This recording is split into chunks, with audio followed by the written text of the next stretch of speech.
आपका हमारे साथ इस चर्चा में शामिल होने के लिए। खुदरा महंगाई दर 6.52% पर दर्ज की गई है यहाँ पर, और सीपीआई जो है वो 5.72% से बढ़कर 6.52% पर आया है। क्या अनुमान लगाया जा रहा था आपकी तरफ से, क्योंकि ये जो आरबीआई का अपना टॉलरेंस बैंड है उससे काफी ऊपर है ये आंकड़े, आपका सबसे पहला कमेंट क्या होगा? हाँ, ये तो जरा चौंकाने वाली बात है, क्योंकि देखिए नवंबर और दिसंबर में जो आंकड़े आए थे उससे तो सीपीआई जो डेटा आया था वो तो 5.8 5.7 ऐसे ही था, मतलब इससे कम था, जो it was on a downward trend. But अभी सडनली उछाल दिख रहा है सीपीआई के फिगर में, और वो भी तो इसलिए वो थोड़ा सरप्राइजिंग है और थोड़ा कंसर्न का भी बात है। और दूसरी बात की ग्रामीण महंगाई में जो उछाल दिख रही है वो तो वाकई में थोड़ा थोड़ा चौंका देने वाली बात भी है और थोड़ा कंसर्न की बात भी है। तो जो अभी हम सडनली हम देख रहे हैं कि इस समय देयर इज नो रीजन क्यों इससे बढ़ना चाहिए, इससे कोई इनके कोई कारण तो है नहीं, मुझे नहीं समझ आ रहा। क्योंकि देखिए जो कमोडिटी प्राइसेस है वो भी almost at the same level है, और जो ऑयल प्राइसेस है उसमें भी कुछ उछाल नहीं है, और जो ग्लोबल स्लो डाउन है, ग्लोबल स्लो डाउन का मतलब कि डिमांड में स्लो डाउन हो रहा है।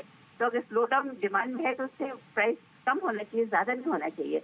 इसलिए I am not very sure कि ये क्यों हुआ है, तो बाकी देखना पड़ेगा कि ये इसका जो इंक्रीज है ये कहाँ से आ रहा है। वो अभी तक जो डेटा आया है उससे तो ये नहीं पता चल रहा, लेकिन हाँ ये आरबीआई के टॉलरेंस बैंड के ऊपर ही है, और आरबीआई डेफिनेटली इसके ऊपर नजर बनाई रहेगी, क्योंकि अभी आरबीआई की पॉलिसी भी आनी है। तो उस पर देखते हैं। आरबीआई तो अभी वी कांट रिलैक्स, तो आरबीआई को तो थोड़ा भी सतर्क रहना ही, कंटिन्यू टू रिमेन सतर्क। वृंदा जी, आप कह रही हैं कि ये जो टॉलरेंस बैंड से तो ऊपर है ही जो आंकड़े सामने आए हैं, लेकिन आखिरकार इसकी वजह क्या हो सकती है? आप खुद कह रही है कि सरप्राइजिंग है और काफी कंसर्न भी हो सकता है, जो कि जो महंगाई दर के आंकड़े हैं काफी ऊंचे पर आए हैं। हमने नवंबर दिसंबर में देखा था कि जो फूड इन्फ्लेशन था वो ईज आउट हुआ था, लेकिन अब हमने थोड़ा दाम बढ़ोतरी की तरफ देखे हैं, खासतौर पर दूध हो गया, गेहूं हो गया, उसके दाम बढ़े हैं। सब्जियों में भी एक हमने थोड़ा बहुत कई अलग अलग जगहों पर एक अप ट्रेंड ही देखा है दामों में।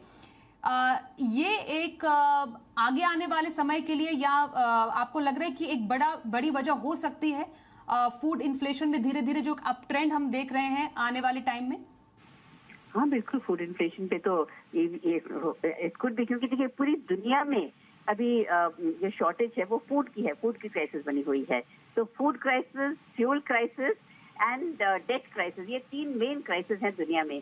तो जो अभी जो इंक्रीज है ये फूड क्राइसिस से ही लग रहा है, फूड प्रोडक्ट से ही लग रहा है, क्योंकि ऑयल और फ्यूल की तरह से उतना कुछ इंक्रीज नहीं है। लेकिन जैसे आपने कहा कि फूड प्राइसेस में इंक्रीज दिख रहा है, वो भी ग्रामीण क्षेत्र में ज्यादा इंक्रीज दिख रहा है, और पूरी दुनिया में जो है ना फूड की क्राइसिस बनी हुई है, और इंडिया से ही डिमांड हो रहा है।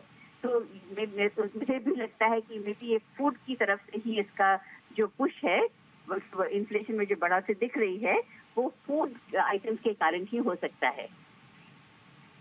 बिल्कुल, खाद्य महंगाई दर 4.19% से बढ़कर 5.94% पर आई है। ये खाद्य महंगाई दर में बढ़ोतरी, जैसा वृंदा जी कह रही है, कि एक बड़ी वजह इसमें माना जा रहा है। लेकिन जैसा खुद आरबीआई ने अपनी पॉलिसी में भी बार बार वृंदा जी कहा है कि एक कोर इन्फ्लेशन भी है। हालांकि वो इस बार के जो आंकड़े आए हैं उसमें कोई बदलाव नहीं आया है, 6.1% पर है वो बरकरार, लेकिन एक बड़ा कंसर्न है जो कि कोर इन्फ्लेशन भी है अभी। हाँ बिल्कुल, कोर इन्फ्लेशन आरबीआई गवर्नर तब से कह रही थी कि इट रिमेन स्टिकी अराउंड 6%। जो हमने सीपीआई का हेडलाइन देखा था वो तो घट रहा था, लेकिन कोर इन्फ्लेशन नहीं घट रहा था। तो इसलिए गवर्नर साहब कह रहे थे कि हमें इन्फ्लेशन पे थोड़ी नजर बनाए रखना होगा, क्योंकि कोर इन्फ्लेशन क्या है, excluding food and excluding fuel.